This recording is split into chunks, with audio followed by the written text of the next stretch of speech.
बहुत समय पहले की बात है। एक छोटे से गांव में एक बच्चा पैदा हुआ था। उसके माता पिता ने उसका नाम बानो रखा था। बानो का मतलब था भला या शुभ। लोग बानो को देखकर ही उसके नाम के मतलब पर विश्वास करने लगे थे। बानो का चेहरा हमेशा हंसता रहता था और उसमें विशेष तरह की ऊर्जा भी बसी रहती थी। बचपन से ही बानो में कुछ खास बातें थीं। वह हमेशा कुछ नया सीखने के लिए तैयार रहता था और हर मुश्किल को एक नया अवसर मानता था। उसके जीवन में कभी कोई हालत इतनी बुरी नहीं आई जिसे वह ने ना टाला हो और ना ही सीधे मुंह उठा हो। बानो के पास अपने गांव में एक बुद्धिमान गुरु था। गुरु ने बानो को बहुत सारे ज्ञान का अनुभव दिया और उसे जीवन के विभिन्न पहलुओं को समझने की कला सिखाई। बानो ने गुरु की शिक्षाओं को ध्यान से सुना और उन्हें अपने जीवन में लागू करने का प्रयास किया। एक दिन गुरु ने बानो से कहा, बानो, तुम्हें जीवन में सफलता प्राप्त करने के लिए अपनी शक्तियों का सही तरीके से उपयोग करना होगा। जीवन में समस्याएं आएंगी, परंतु तुम्हें उनसे सीखना होगा और उन्हें परास्त करना होगा। बानो ने गुरु के उपदेशों को मन में रखा और उसने विभिन्न परिस्थितियों में अपनी कला को बढ़ावा दिया। उसने सीखा कि हर चुनौती एक नया अवसर हो सकता है और हर गिरावट एक नई ऊंचाई की ओर एक कदम हो सकती है। एक दिन गांव में एक बड़ा मेला आया।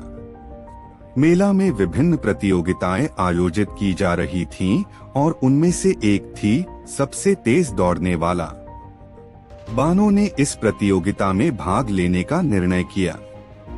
दौड़ की तैयारी में बानो ने गुरु से सीखा कि तेज दौड़ने के लिए सिर्फ शारीरिक क्षमता ही काफी नहीं होती, बल्कि मानसिक स्थिति भी महत्वपूर्ण है। वह ने अपनी आत्मा को स्थिर रखने के लिए योग और ध्यान का अभ्यास किया। प्रतियोगिता का दिन आया और बानो ने दौड़ में भाग लेने के लिए लाइन में खड़ा हो गया। उसके सामने कई और उम्मीदवार थे जो बड़े और ताकतवर दिख रहे थे। दौड़ शुरू हुआ और बानो ने भी अपनी पूरी क्षमता से दौड़ना शुरू किया। पहले कुछ ही क्षणों में लगा कि बानो की रफ्तार अन्य सभी को पीछे छोड़ रही थी। लोग चौंक गए और बानो की ओर देखने लगे। परंतु जीवन में कोई भी रास्ता सीधा नहीं होता। दौड़ के बीच में एक बड़ी सी झील आई। अब बानो को एक महत्वपूर्ण निर्णय लेना था। वह झील को कैसे पार करेगा? बानो ने गुरु की शिक्षा याद की और उसने ध्यान लगाकर अपनी आत्मा को स्थिर किया। उसने झील को एक नया अवसर माना और उसने तेजी से स्विमिंग करके उसे पार किया। लोग हैरान हो गए कि इतनी बड़ी झील को बानो ने कैसे पार किया। बानो ने दौड़ जीतने के लिए सिर्फ शारीरिक तैयारी ही नहीं की थी, बल्कि उसने अपनी मानसिक शक्ति का भी सही तरीके से उपयोग किया था।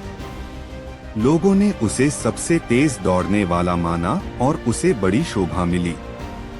इस प्रकार बानो ने गुरु के उपदेशों को अपने जीवन में लागू करके एक नई ऊंचाई हासिल की।